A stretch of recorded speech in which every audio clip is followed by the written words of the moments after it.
When Darul Islam is restored in the Arabian Peninsula, this is now the most dangerous and potent of all threats to the state of Israel. Dajjal will now attack. He's now in a day which is like our day. And so we'll see him, a Jew, a young man, powerful, built, curly hair. But I'm not saying anything about his eyes because you understand the hadith about the eyes now. The Prophet ﷺ pointed his hands to the east 20 times. And he said he's going to come from the east. Jerusalem is northwest. When Israel attacked Jamal Abdel Nasser, although Israel is to the east of Egypt, Israel attacked from the west and destroyed the Egyptian Air Force on the ground in the Six-Day War. Similarly, Dajjal is not going to attack from the northwest. He attacks from the east. 20 times, said Muhammad alayhi salatu wasalam. You can come from the east.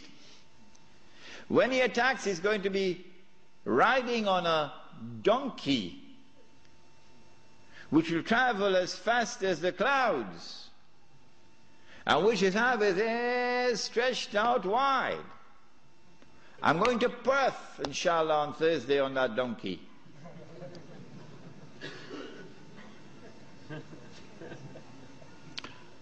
And so we're talking about fighter aircraft. And east of Medina and Mecca is the Saudi Air Force Base, which is now also an American Air Force Base in Dhahran. As they attack Mecca and Medina, the angels defend Mecca and Medina. This is there in Sahih Muslim. And the attack is diverted to Damascus. And then the confrontation takes place. Dajjal is outside and the Imam is inside the masjid. And now history repeats itself. The Jews are rubbing their hands. We got them now. There's no escape. We got them. We have them in our sights now. As someone else was rubbing his hands, as his army was approaching them, and in front of them was the sea, and behind them is the army, and they're rubbing their hands. We got them now. Who was he? Fir'aun. And so history repeats itself. But at the last moment, Allah subhanahu wa ta'ala says to Musa alayhi salam, take your rod and strike the water. And then the divine intervention took place, the miracle. And the believers were saved. وَإِذْ فَرَقْنَا بِكُمُ الْبَحْرِ فَأَنْجَيْنَاكُمْ وَأَغْرَقْنَا آلَ فِرْعَوْنَ وَأَنْتُمْ تَنْظُرُونَ. Now history repeats itself. As the Jews are rubbing their hands, we've got them now, we've cornered them. At that last moment, history repeats itself. The son of Mary comes down with his hands resting on the wings of two angels. The first time he came, Allah raised a man. And when the Messiah came, he came in front of that man. And that man said, here he is, this is the man you've been waiting for, this is the Messiah. Who was that man? Yahya alayhi salam. So this is the divine method for positive identification. But Ibn Khaldun, may Allah bless him and have mercy on his soul, that great scholar, we are not fit to clean his shoes. Ibn Khaldun did not understand this. And Muhammad Iqbal, that great scholar, we are not fit to clean his shoes.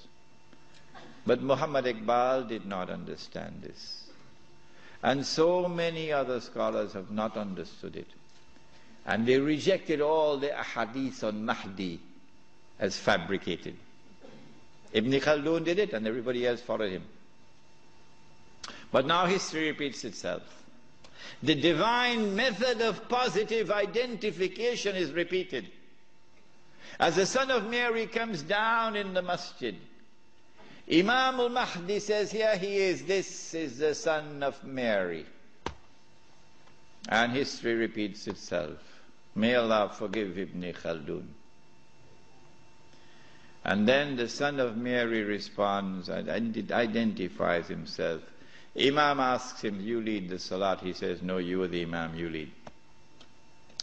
After the salat, then the confrontation takes place between the false Messiah and the true Messiah. And the false Messiah is killed. And then Gog and Magog are destroyed. The Sea of Galilee is dry. And after Gog and Magog are destroyed and Dajjal is killed, now the state of Israel is without any support. Now it's going to be a level battlefield. A level battlefield. I may be wrong, but I suspect that there's going to be a massive collapse of the world of modern technology. I suspect that. And so horses are now going to be used once again. Yeah.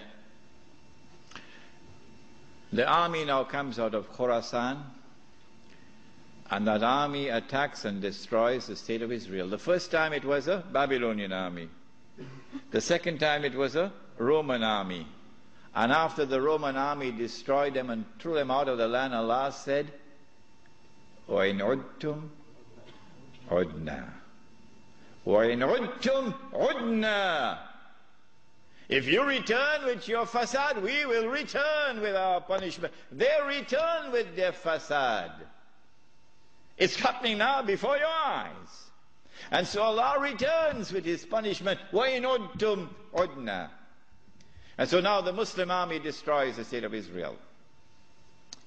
It is at this time that the Prophet said, alayhi salatu wasalam, the hadith in Sahih Bukhari, Sahih Muslim, you will know who is the true leader amongst the Muslims today. Because he'll not be afraid to quote this hadith. And you will know those who betray Islam because they will never quote this hadith. Never. They'll lose their jobs. لَتُقَاتِلُنَّ الْيَهُودِ وَلَتَقْتُلُنَّهُمْ حَتَّى يَقُولُ الْحَجَرُ يَا مُسْلِمْ هَذَا يَهُودِيٌّ وَرَئِي فَتَعَالَ فَاقْتُلْ. If you're 17 years of age tonight, this is music in your heart. Yeah. If the beard is gray, well, things are not the same anymore.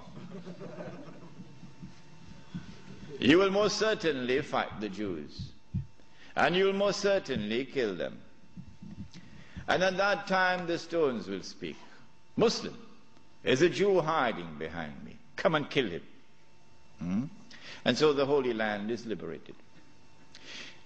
This ends the subject of Imam al-Mahdi and the return of the Khilafah. What happens after that we'll pick up in our subject on Jerusalem in the Quran, which will be on Monday night. What I'd like you to do is, if you have any questions, please write them very quickly. We have paper?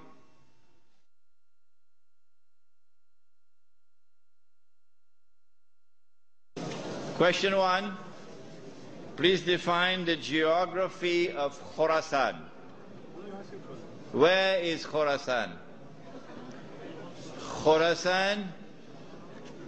Khorasan, in the time of the Prophet ﷺ, has been researched by the eminent Pakistani scholar, Dr. Israr Ahmad, and he has explained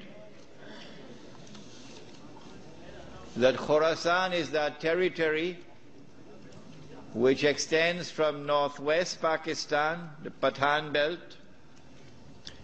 northeast Iran, the whole of Afghanistan, and the territory north of Afghanistan. But clearly Afghanistan is in the heart of Khorasan. No. This territory has one thing distinctive about it, that Europe could never colonize the heart of Khorasan. The British tried when Britain was the ruling state in the world, and the British failed.